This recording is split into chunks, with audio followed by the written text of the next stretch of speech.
हैदराबाद जाता है। वहाँ एक व्यापार शुरू करने के लिए गहरी सोच में पड़ जाता है। चाय पीने के लिए बाइक पे निकलता है। सर्कल के पास ट्रैफिक पुलिस कुछ लोगों को समझाते रहता है। उसी तरफ जाते हुए चंद्रबाबू को पुलिस पकड़ लेता है। सर क्या हुआ, आपने मुझे क्यों पकड़ा? तुमने हेलमेट नहीं पहना और वो कानून के खिलाफ है, इसीलिए मैंने तुम्हें रोका है। गलती हो गया है सर, इस बार के लिए माफ कर दीजिए। ठीक है, फाइन भर के जाओ। फाइन कितना है सर? 500। उसके बाद चंद्रबाबू चाय पीने के लिए जाता है। चाय पीते हुए उसे एक विचार आता है, वैसे तो मैं यहाँ एक व्यापार शुरू करने के लिए आया हूँ ना, तो क्यों ना मैं एक हेलमेट का दुकान खोलूं। चंद्रबाबू का दुकान तैयार हो जाता है और खुलने के बाद हर रोज बहुत सारे ग्राहक आते हैं। इसीलिए वो एक भरोसेमंद को दुकान में काम करने के लिए लगाता है। उसका नाम संतोष है।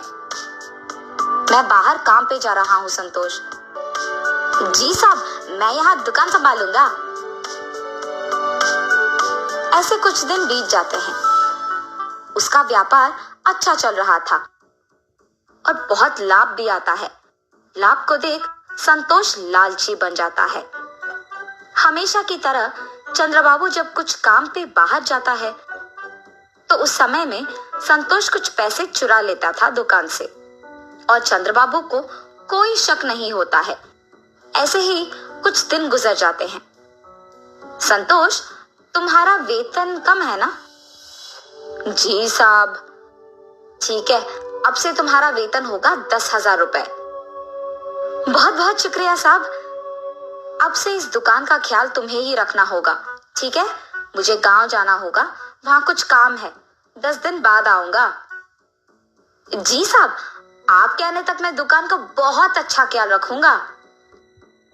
चंद्रबाबू के गांव जाने के बाद हर रोज के पैसे में से आधा संतोष ले लेता था। 10 दिन बाद चंद्रबाबू उसकी बेटी के साथ हैदराबाद आता है और सीधा उसकी दुकान पहले जाता है। इन 10 दिनों में कितने पैसे आए हैं संतोष? 50,000 साहब। अरे ऐसे कैसे? हर रोज का हमें 10,000 मिलता था ना, इतना कम कैसे हो गया?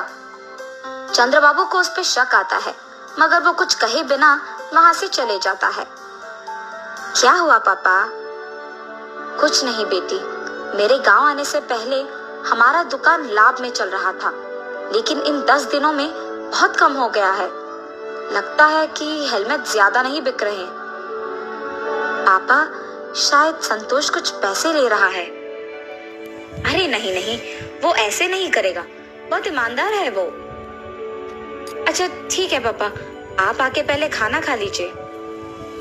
सुबह के समय में दिव्या दुकान को किसी के आने से पहले एक सीसी कैमरा लगवाती है और वहां से चले जाती है।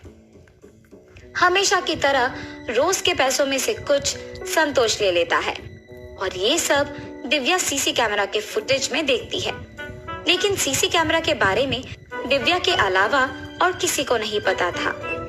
दिव्या उसके पिता को ये सब दिखाती है और चंद्रबाबू को बहुत गुस्सा आता है।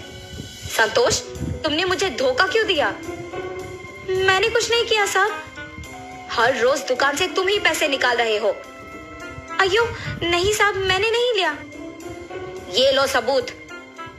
उसे देख संतोष के मुंह से एक शब्द नहीं निकलता है। मुझसे बहुत बड़ी गलती हो गई है साहब, मुझे माफ कर दीजिए। तुम्हारे भरोसे पे मैंने इस दुकान को छोड़ा कोई जगह नहीं हो सकता है। अगर कोई हम पे भरोसा रखता है तो हमें उनका भरोसा ऐसे नहीं तोड़ना होगा। धोखा देना बुरा है। दोस्तों, कैसी लगी आपको हमारी कहानी? कमेंट सेक्शन में जरूर बताएं और किस तरह की कहानी आप पसंद करते हैं ये बताना ना भूलें। चैनल को सब्सक्राइब नहीं किया है तो कर लें। हम मिलेंगे एक नई कहानी के साथ। तब तक के लिए नमस्कार।